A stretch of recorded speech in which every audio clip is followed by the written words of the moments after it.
Assalamualaikum warahmatullahi wabarakatuh.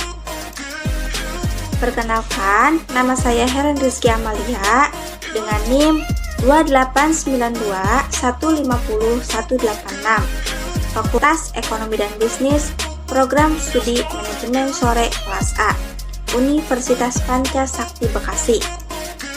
Nah, di video pembelajaran kali ini, saya akan sedikit membahas tentang mata kuliah bank dan lembaga keuangan, yaitu tentang bank komersial, dengan dosen pengampu Ibu Ipah Masripah SEMM. Langsung saja kita ke materi, yaitu lembaga keuangan bank. Nah, lembaga keuangan bank terdiri dari 3 jenis bank. Yang pertama ada bank sentral, yang kedua ada bank umum konvensional dan syariah, yang ketiga ada bank perkreditan rakyat. Nah, bank pertama yaitu tentang bank sentral. Bank sentral di suatu negara pada umumnya adalah sebuah instansi yang bertanggung jawab atas kebijakan moneter di wilayah negara tersebut. Bank sentral berusaha untuk menjaga stabilitas nilai mata uang, stabilitas sektor perbankan, dan sistem finansial secara keseluruhan.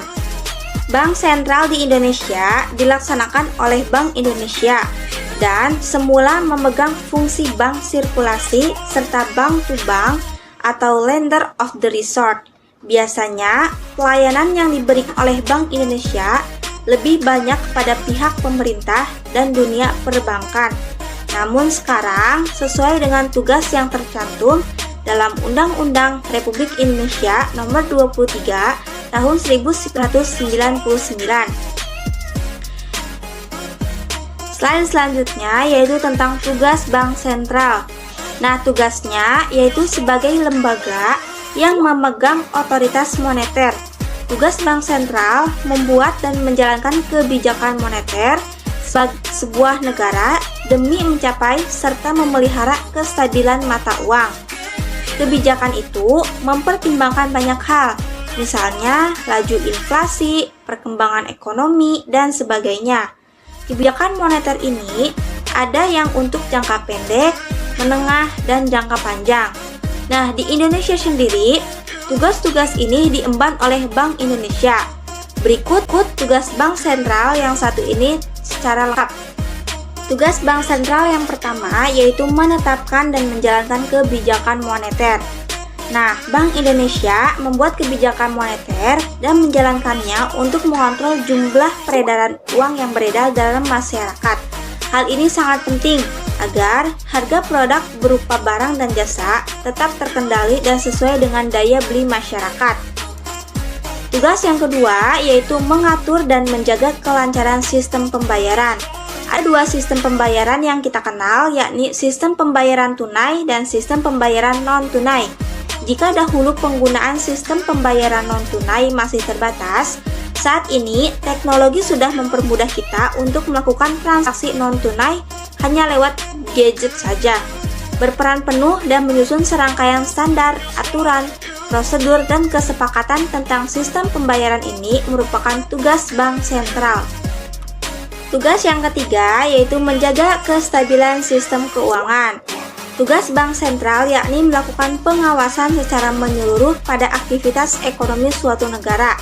Hal ini bertujuan untuk menjaga kestabilan sistem keuangan. Kebijakan makroprudensial juga sangat penting untuk diawasi. Kebijakan makroprudensial adalah suatu kebijakan yang ditetapkan untuk memberi batasan pada biaya dan risiko krisis agar keseimbangan sistem keuangan tetap terjaga. Selanjutnya yaitu tentang Bank Perkreditan Rakyat atau BPR. Bank Perkreditan Rakyat atau BPR adalah bank yang melaksanakan kegiatan usaha secara konvensional atau berdasarkan prinsip syariah, yang dalam kegiatannya tidak memberikan jasa dalam lalu lintas pembayaran. Bentuk hukum bank umum dan BPR dapat berupa perseroan terbatas, perusahaan daerah, dan koperasi. Contoh BPR ini adalah Bank Desa dan Lumbang Desa. bukan Badan Kredit Desa. Adapun contoh BPR, bukan Badan Kredit Desa ini yaitu LDKP atau Lembaga Dana Kredit Pedesaan, Bank Pasar, KPD atau Bank Karya Produksi Desa, dan yang terakhir yaitu Bank Pegawai. Materi selanjutnya yaitu tentang Bank Komersial Umum. Bank umum adalah badan usaha bidang keuangan yang menjalankan kegiatan usaha perbankan baik secara konvensional atau syariah. Kegiatan bank umum ini termasuk memberikan jasa penyimpanan, pembayaran, hingga pinjaman kepada masyarakat. Tugas utama dari bank umum adalah membantu masyarakat meningkatkan taraf hidup. Bank umum bisa disebut juga dengan bank komersial karena jasa yang diberikannya bersifat umum. Dalam daftar resmi yang dimiliki oleh Bank Indonesia, ada beberapa contoh bank umum, diantaranya BNI, BRI, Bank Danamon, BCA, dan yang lainnya. Selanjutnya ada jenis bank komersial umum. Bank umum itu sendiri terbagi lagi menjadi dua jenis berdasarkan statusnya, yakni bank devisa dan bank non-devisa. Bank devisa adalah bank umum yang telah mendapatkan persetujuan dari pihak bank sentral pada suatu negara untuk bisa melakukan bentuk usahanya dengan memanfaatkan valuta asing. Bank umum yang berstatus devisa memiliki produk yang lebih luas daripada bank non-devisa. Antara lain, dapat dilaksanakan jasa yang berhubungan dengan seluruh mata uang asing atau jasa bank ke luar negeri. Kemudian, fungsi pokok. Yang pertama, menyediakan mekanisme dan alat pembayaran. Yang kedua, menghimpun dana dan menyalurkan ke masyarakat. Yang ketiga, menyediakan jasa pengelolaan dana. Yang keempat, menyediakan fasilitas untuk perdagangan internasional. Yang kelima, menyediakan pelayanan penyimpanan barang berharga. Yang keenam, menawarkan jasa keuangan lain.